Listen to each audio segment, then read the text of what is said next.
В Челябинской области, вблизи города Златоуст, расположен национальный парк Таганай. Это обособленный горный узел, с трех сторон переходящий в плоскогорье и далее в равнинную лесостепь. Именно туда и пролегал мой путь в этот раз. Предлагаю и вам разделить со мной это интересное путешествие.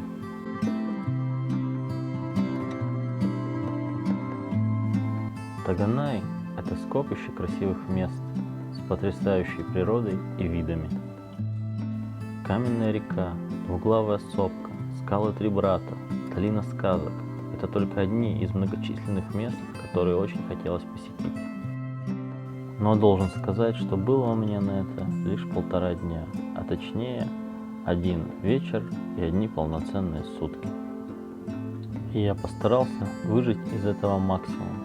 Конечно, это было лишь только 20% из тех мест, которые мне хотелось бы увидеть.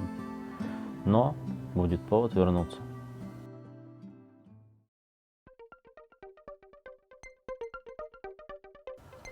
Мой путь в первый вечер пребывания в парке составил 5 километров в одну сторону.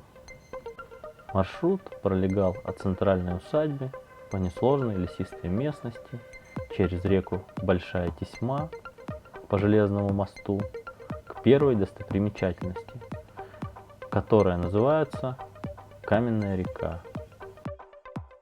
Основной целью было успеть сделать красивые съемки на закате. Что у меня из этого получилось? Давайте посмотрим вместе. Я помолчу, а вы посмотрите.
Вот такую красоту можно увидеть на Южном Урале. А тем временем наступил второй день, и нужно было планировать полноценный поход с ночевкой. В этот раз целью было от центральной усадьбы дойти до приюта Белый Ключ, затем подняться на двуглавую сопку и по возможности найти место для ночевки. Поскольку в это время года темнеет очень рано, у меня было довольно мало времени, чтобы все успеть. И я незамедлительно двинулся в путь. Надо сказать, что начало туристической тропы в это время года выглядит не очень живописным. Очень много грязи, и поначалу это может даже разочаровать. Нужно пройти минимум 5 километров до первых красивых видов. Однако все повстречавшиеся мне туристы были в приподнятом настроении, здоровались и излучали оптимизм. А кто поднимал настроение еще больше, так это лесные жители. Вы только посмотрите на этих чудесных птиц, которые едят с руки и совершенно не боятся человека.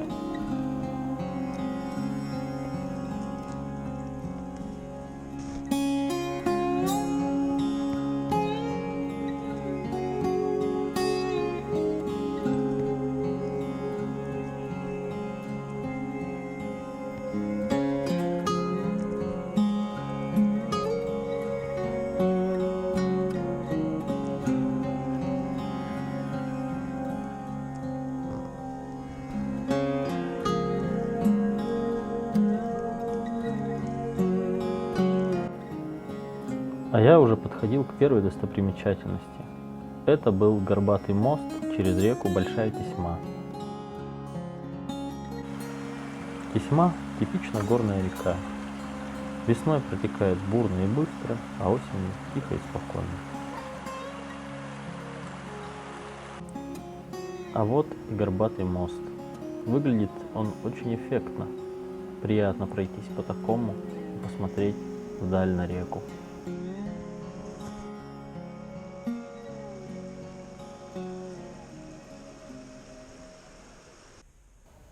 Далее от моста и до самого приюта Белый Ключ тянулся каменный подъем длиной 2,5 километра.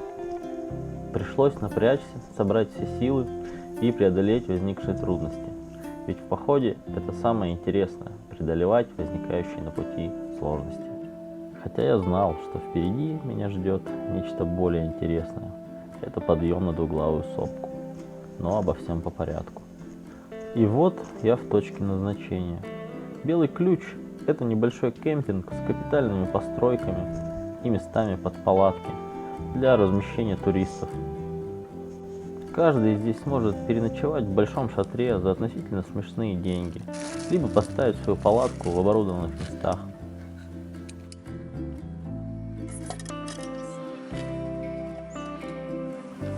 Перед подъемом нужно попить чаю, перекусить и набраться сил. А вот и местные жители пожаловали. Ну как тут не покормить? Милые и холеные котики. Видно, что о них здесь заботятся. Ни малейшей нотки агрессии в мою сторону.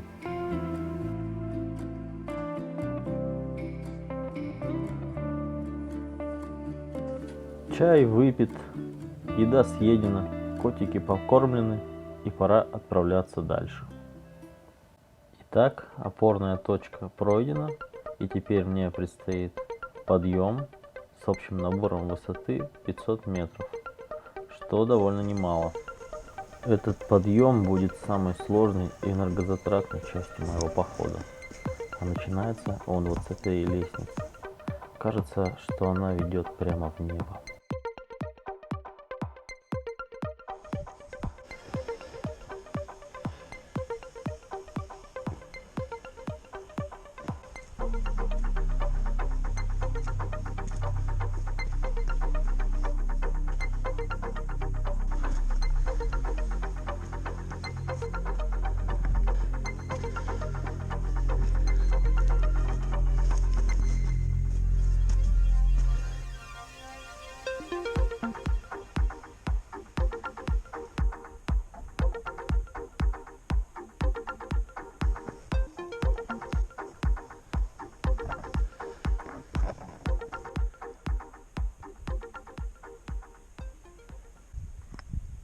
Уже виднеется вершина.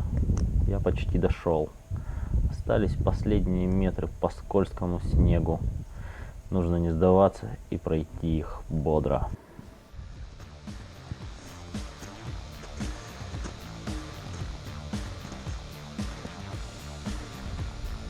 И вот, наконец, здравствует двуглавая сопка.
Вершина пройдена, и чувство голода берет свое. Сейчас самое время найти красивое место и приготовить обед. На подъем было потрачено очень много сил, а окружающая красота лишь усиливает аппетит.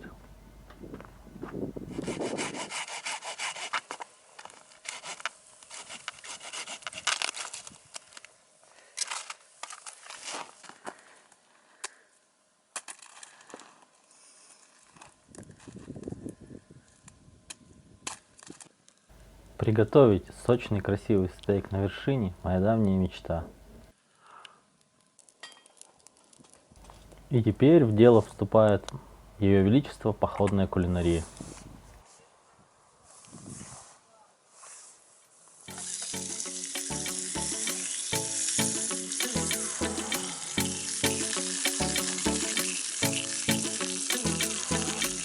Несмотря на скользкий снег под ногами, ветер и труднодоступные дрова, вкусный шкварчащий стейк на сковородке как нельзя лучше поднимает настроение и придает сил.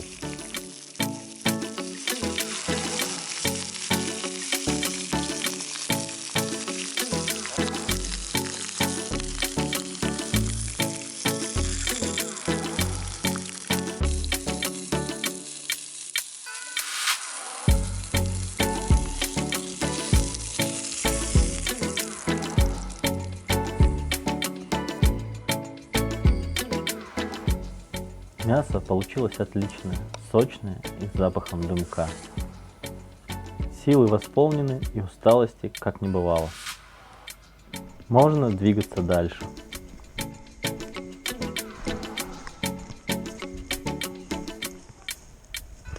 Из-за сложности рельефа, сильного ветра и скользкой поверхности было принято решение искать место ночлега в приюте «Белый ключ». Там есть костровые места, обилие дров и вода. А что еще нужно для того, чтобы переночевать в дикой местности? И вот как выглядит мой замечательный лагерь. Как по мне, так это гораздо лучше, чем ночевать в общем шатре.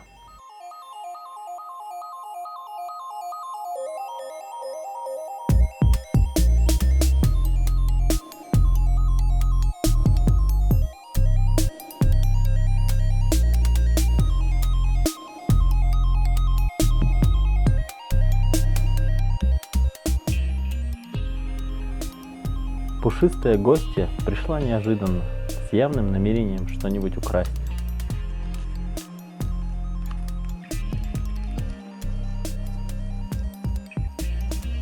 Пришлось угостить ее чем-нибудь из своих запасов.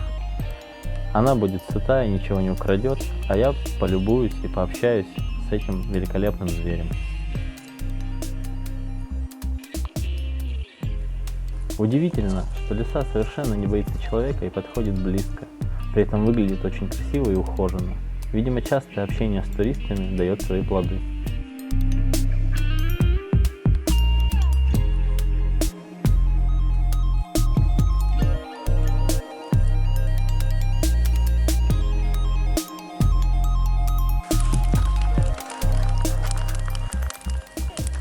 Пришли сумерки, и начинается самая интересная часть посиделок у костра.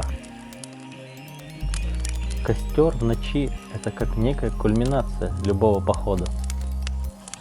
Он дарит ощущение безопасности, уюта и тепла.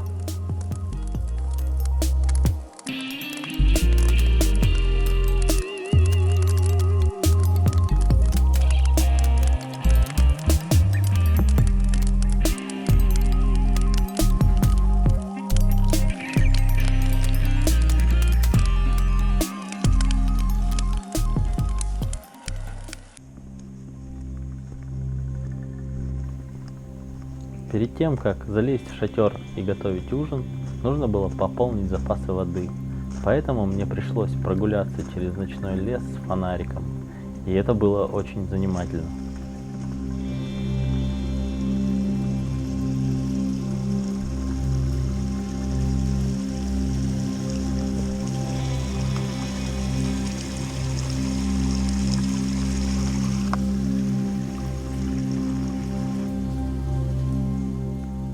На обратном пути к шатру моя куртка, висящая на дереве, выглядела как призрак в ночи. И вроде бы все объяснимо, но сердце почему-то стало биться быстрее.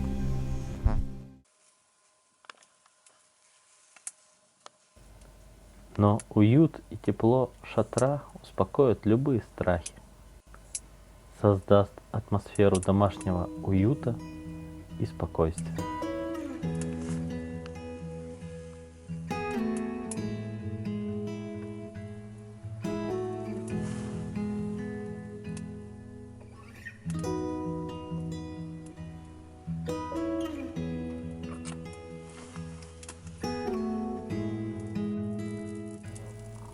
А удобная печь подарит свет, тепло и ужин.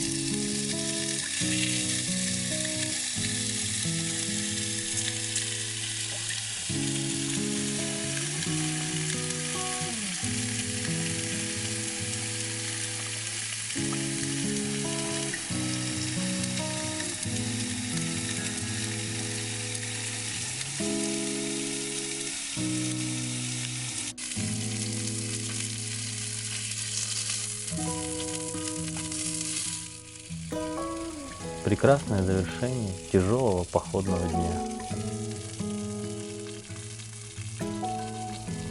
Вкусный ужин и чай, как вознаграждение после тяжелого маршрута.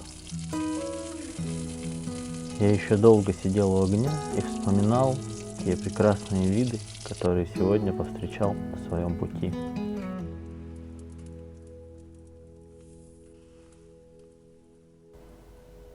Сегодня была масса позитивных впечатлений. Надеюсь, и вы разделили их вместе со мной. А теперь пора укладываться спать. Завтра будет новый день.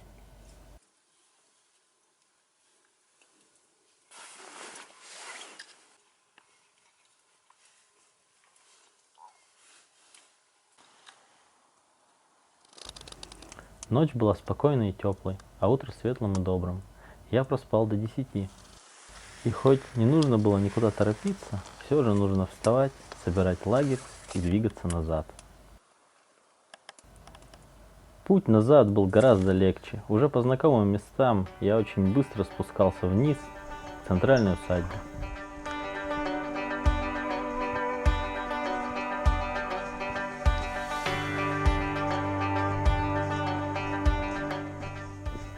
Определенно, Таганай оставил у меня неизгладимые впечатления. Осталось желание вернуться и посмотреть те места, в которых я не был. Я шел назад с позитивными мыслями, формируя в голове сценарий этого фильма. Рекомендую и вам по возможности посетить этот чудесный национальный парк.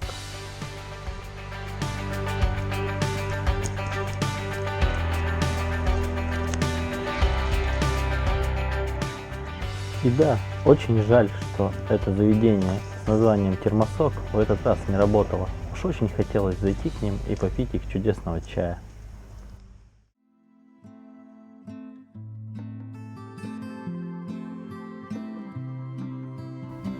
Я прощаюсь с красотами Южного Урала и надеюсь, что это не навсегда. А с вас, как обычно, лайк, комментарий и подписка, если вам понравилось данное путешествие. Хочется сказать до свидания, Таганай, но не прощай.